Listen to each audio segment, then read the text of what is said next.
Hello, I'm Severin Suzuki speaking for ECHO, the Environmental Children's Organization. We're a group of 12 and 13-year-olds trying to make a difference. Vanessa Seti, Morgan Geisler, Michelle Quigg, and me.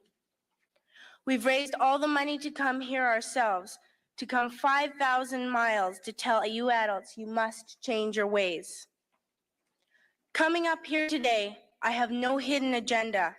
I am fighting for my future.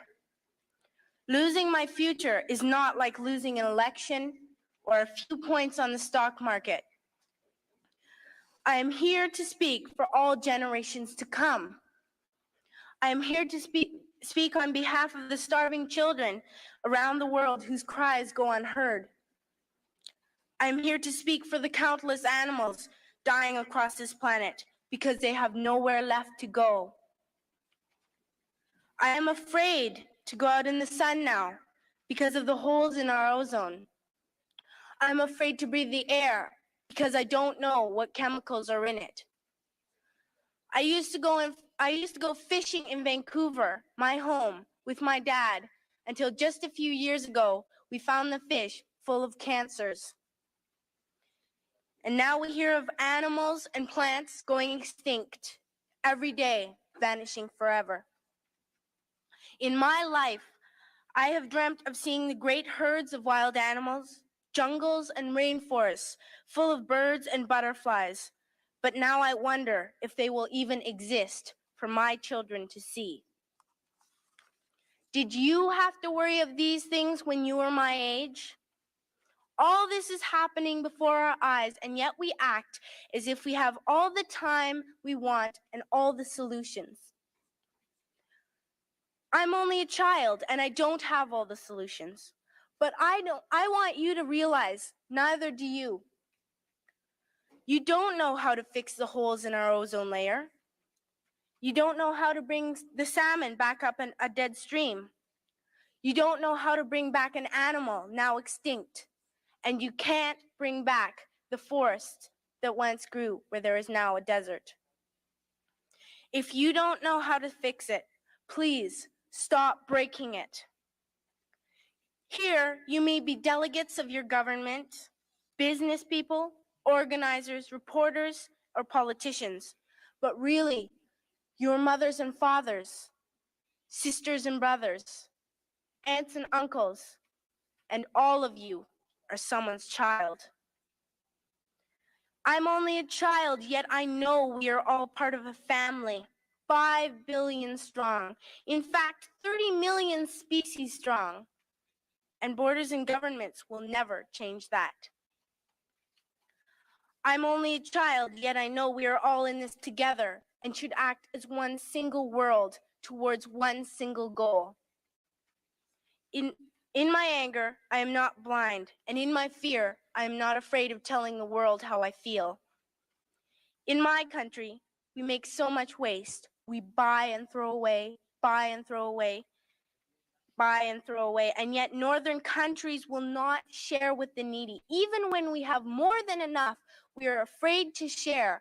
We are afraid to let go of some of our wealth.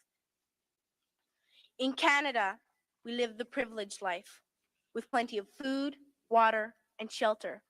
We have watches, bicycles, computers, and television sets. The list could go on for 2 days.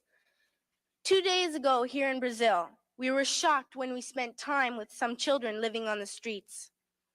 This is what one child told us. I wish I was rich. And if I were, I would give all the street children food, clothes, medicines, shelter, and love and affection. If a child on the streets who has nothing is willing to share, why are we who have everything still so greedy? I can't stop thinking that these are children my own age, that it makes a tremendous difference where you are born, that I could be one of those children living in the favelas of Rio. I could be a child starving in Somalia, or a victim of war in the Middle East, or a beggar in India. I am only a child, yet I know if all the money spent on war was spent on finding environmental answers, ending poverty, and finding treaties, what a wonderful place this earth would be. At school, even in kindergarten, you teach us how to behave in the world. You teach us not to fight with others, to work things out, to respect others, to clean up our mess, not to hurt other creatures, to share, not be greedy. Then why do you go out and do the things you tell us not to do? Do not forget why you are attending these conferences, who you're doing this for. We are your own children. You are deciding what kind of a world we are growing up in. Parents should be able to comfort their children by saying, everything's going to be all right. It's not the end of the world, and we're doing the best we can. But I don't think you can say that to us anymore. Are we even on your list of priorities? My dad always says, you are what you do, not what you say. Well, what you do makes me cry at night. You grown-ups say you love us, but I challenge you, please, make your actions reflect your words.